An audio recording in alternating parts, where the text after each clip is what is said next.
bus station, country bus station. It belongs to someone from like 10 years ago. Yeah. How does that even happen? Cartel.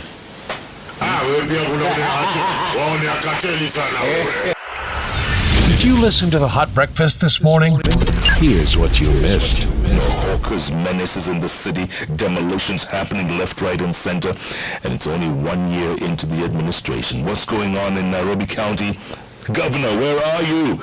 I know you're busy with your school feeding program, but there's so many other issues to tackle. So joining us live in the studio today is Joel Kimanzi. He's MCA for Kariobangi North, the state of Nairobi County, my friend. Bei ya mafuta imepanda, watu wanateseka. I mean, life is tough, eh? It's very tough. And yet the life is tough. Paka, you've said it in Kiswahili. Kiswahili has more emphasis. Yes, Maisha ni ngumu sana. Magumu, yes. Teseka sana wananchi. What are your voters telling you? No, they're complaining. They're saying wanateseka. They cannot afford the basic things that they need to use in their houses. Chakula ni shida, mafuta shida, everything is shida, maji shida, everything shida. So you know, so that's a high density neighborhood, so, and also it's not at the leafiest of suburbs, so the income is way less for them. What's the impact on the ground? Actually, like an MCA as a situation sana, because every person, because they cannot be able to sustain their livelihood, they run to us asking for small things like chakula ya kila siku.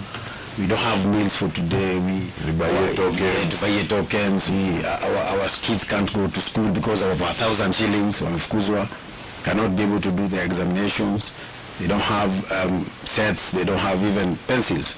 And if you come to think about it, we are headed in a very bad direction, wrong direction. You are an independent MCA. Oh yes. So you're not on either Kenya Kwanza or you're not Azimio. Yes. But then when you hear the promises that those two parties made to the people, what goes through your mind? Ilikuwa hustler nation, ilikuwa you see, bottom up. Safari kila mtu atakuwa na furaha. For me, I see dishonesty in leaders, and it is very wrong for us to go to seek the mandate from the people, but when we get that mandate, we don't do what we promised our people. And it is very wrong because the hustler, they promised heavens, but right now they are delivering hell. What did you promise yourself? Myself, I promised proper street lights, which I've done.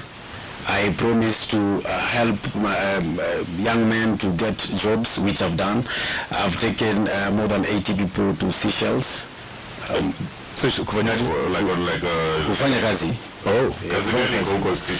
Kazi ya samaki, wameenda kwa factory ya samaki, so wanachinja samaki. Kuna wale wanachinja, kuna wale wanapack, kuna wale wanafanya packing ya boxes. So they are doing there, wanafanya kazi pale. Kwa county, I also influence. I tried to skuma here and there, and we are given slots so that we can be able to employ some of the bright and energetic young men from the wards, which I did. But what kind of jobs did they get? Because I can't imagine you leave Kenya to go to Seychelles to pack fish. It's really something that you can tell people, maybe But you see, Rick, why should you be Nairobi in Kenya, your country, Nairobi, and you don't have anything to do? Yet there's another option that you can be able to fly out, do something for yourself, and get like 50 Gs every month, so that you can be able to sustain your family back at home. You can be able to send some small money so that your parents back in Shags, they can also be able to survive. So for me, I thought it was a plus. Because right in Kenya, they are just doing nothing. They are seated. But right now, they are supporting their families, which makes my heart to be very happy. Now, what stops you? Because now this is a personal initiative, or it's supported by your ward? No, this was a personal initiative. I spoke to a few friends of mine that own the factory, and we helped the people. So it's almost like what Baba Shalin is doing when he says there's 350,000 jobs in Saudi Arabia. Because the president's there, his friends. But for me, it's a plus. If you come to my ward, everybody is happy because at the end of the day, every month there's something that will come to those homes. You know, 80 people, that's a huge number. Yes. Because if for the 80 people, if they have like five people in the families, I mean, that is very huge. And they are supporting them. That's 400-500 people. Yeah. Okay, so there's a section of your community that's not happy. It's hawkers. Hawkers have become a huge menace in the city. Yeah. You see, the problem is the city, county of Nairobi has made the hawking to be like, it's a crime. These people are ordinary people are looking for something small to put on their table at the end of the day. Yeah. So it's not crime, but then they've turned it to be a crime. They are chasing them like terrorists, like Al-Shabaab, you know. Ukigeuka kwa street bio, it is not right. All we need to do as a county is to sit down with these people. Let us sit down with all the stakeholders because they are not, it's a huge number and they can also be able to contribute something to the county. But as it is right now, every day they come to do their small businesses, they run every time, but at the end of the day they give cartels money, you know. So there is money that goes to cartel. We need to find a way how we can be able to get the money from these hawkers so that they can be able to come to the county instead of enriching some few cartels here and there. Do you know who the cartel owners are? You see, cartel is a very wide thing, of course, and we might be able to know a few heads here and there. Do you feel like at least one head? No, you're safe. You're with Jeff. You're safe. We cannot mention names. Even just their first name. We cannot mention names, but what I can tell you for sure is that they collect money, and it's huge money. It's not small money. They collect a lot of money every day, and this money, if we can be able to change it and bring it to the county, it can be able to do something good. So what's stopping the county from coming up with innovative ideas like those? No, there's an act, an act called Pop-Up Markets and Street Vendors Act 2020, but it has not been implemented. But if it can be implemented, then it can be able to tackle some of these things, because in that act it speaks about identifying and registering all the hawkers one by one, so that the county can be able to tell or know how many hawkers we have in this street, how many we have in the other street, and then now we give them licenses so that they can be able to trade, and they can be able to pay something to the county. And after that, then it also speaks about demarcations and timings of trading. So they will be allocated different streets. If these hawkers are dealing with clothes, or this one are dealing with maybe things to do with the housing, then they are put in clusters and they are put in different areas, and they are given their timings to be able to do their business. But it has not been implemented yet. So we shall be pushing for this so that it can be implemented, so that we can remove the menace of hawkers being on the road, pedestrians being unable to walk nicely in the streets. We panga them. Do you have like a timeline? Because 1 year has gone. Before by the time Batisan talks start, your term will be over. There'll be another day. You will come back as an MP and say that it's being discussed in the National Assembly. Do you have like a timeline for it, or what's stopping the implementation?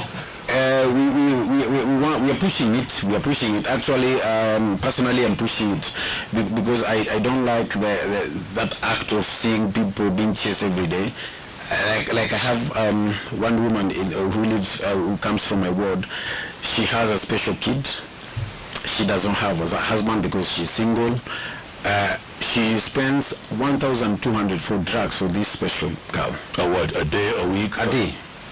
and she must have pampers, she must eat, you know, and right now she's not doing business because she's been chased away, you know. So it is something that is very close to my heart, and it's something that I want to see. I want to push it so that I can be able to see it, that the hawkers have given dignity, and they can do their business with a lot of honor and dignity, so that at least at the end of the day they can be able to put something on the table for their families. And yet these cartels demand lots of money from them daily. Oh yes, oh yes. And if you don't give them that money, then they will talk to the askaris so that you can be apprehended and taken to court, you see. So even them, they see it's rather they pay 5 or 200 shillings than go to court and pay 2,000 shillings or 5,000 shillings. So for them it makes some sense. So they part away with the 200 or 300. So it's a lot of money they collect every day. Like how much average? Like one street they can collect like 300,000 or more. One street every day. Every day. That's too much. These cartels are deep-rooted, eh? They are deep-rooted. They are deep-rooted. It is something that I personally cannot be able to, you know, remove the roots. But if we join hands as Nairobians, and if we join hands as MCAs, we can be able to finish this cartel in Nairobi. It must be very difficult knowing that cartels and the mafia rule the city.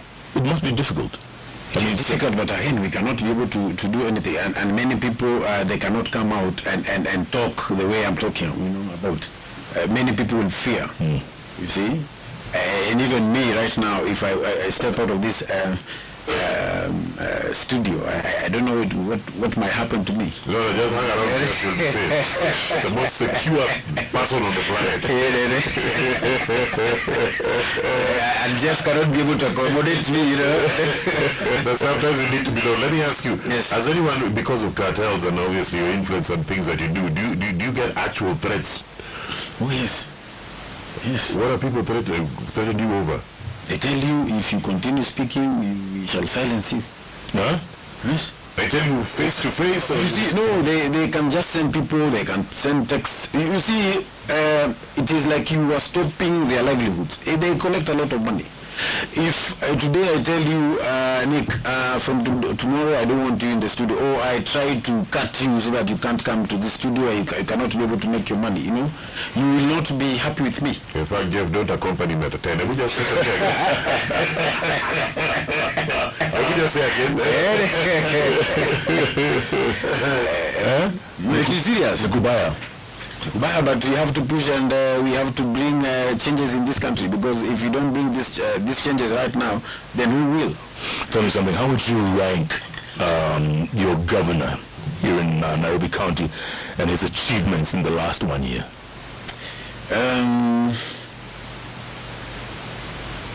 Well, there are some things that he's doing, and there are others that is lacking behind.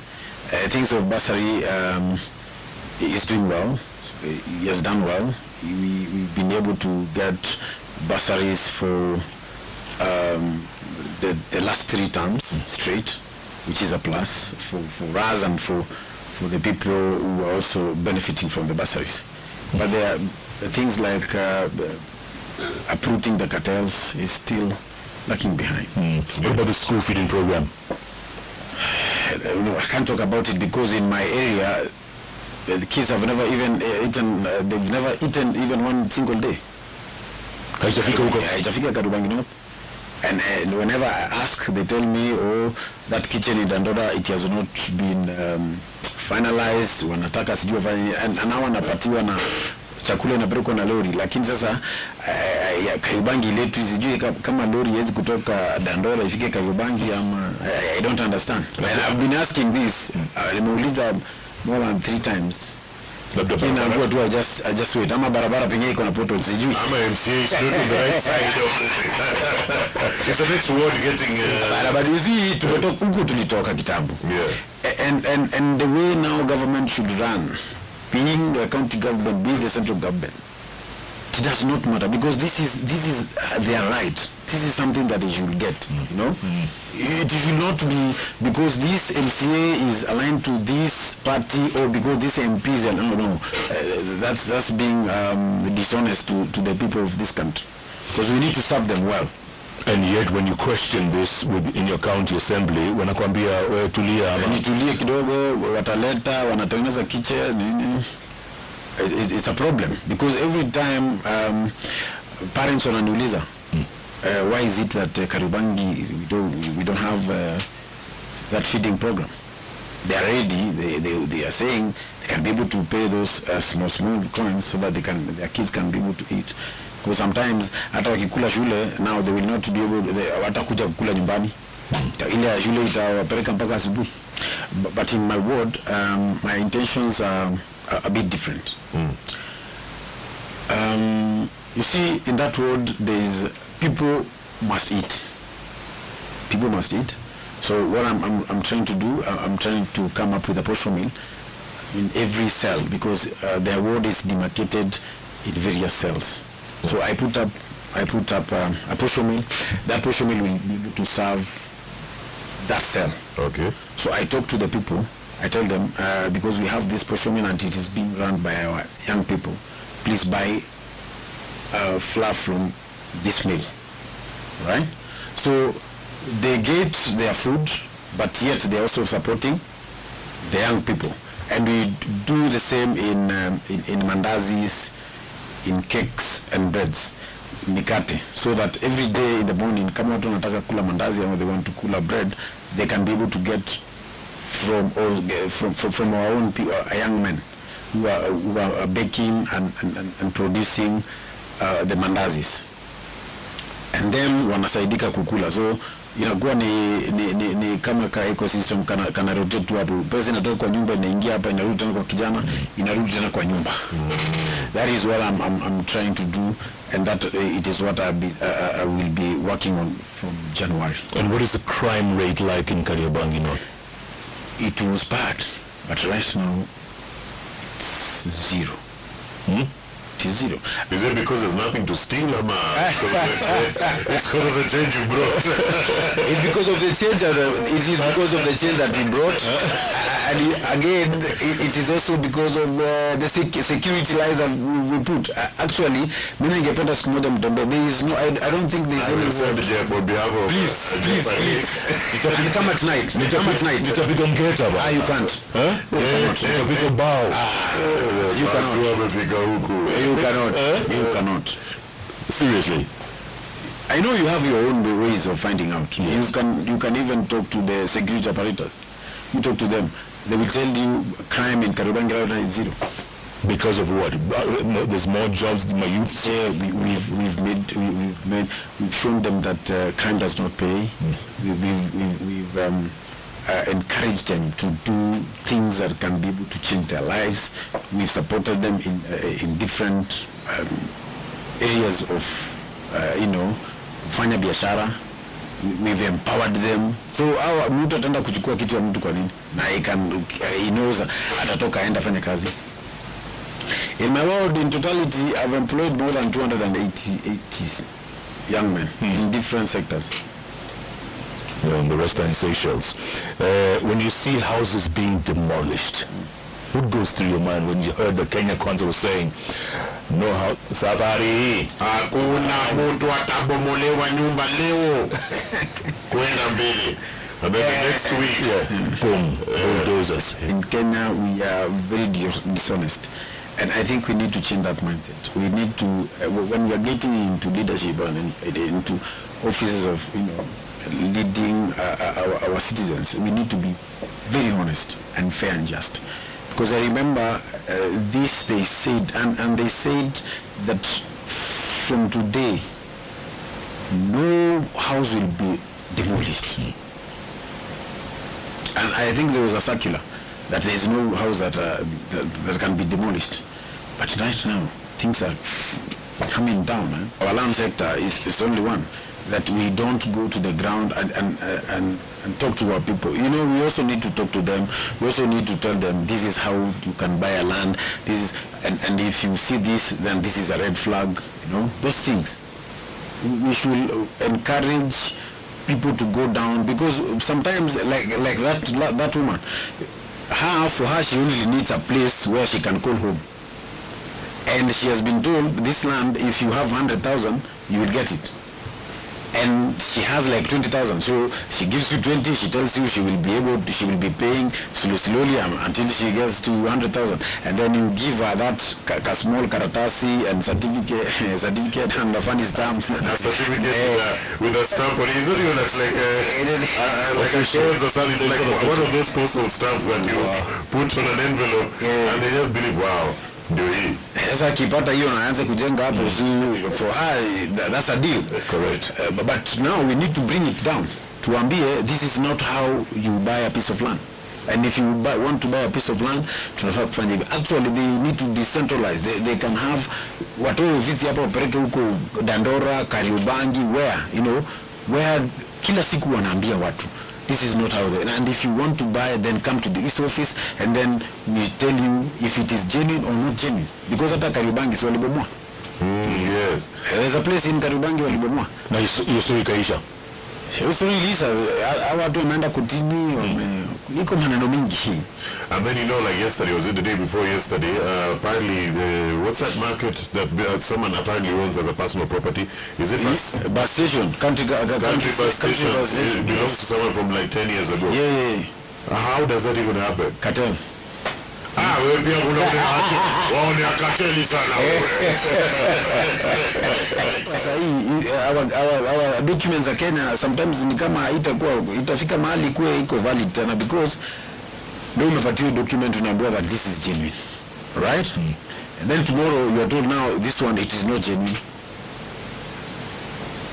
But in the first place, this document, when you took it there, they said, oh, it is in the system. But today they tell you, we don't know this document. Sasa sio mzuri. Tell me something. Why did you opt to become an MCA? What was your drive? Yeah. For the longest time in that area, because that is the area that I was born.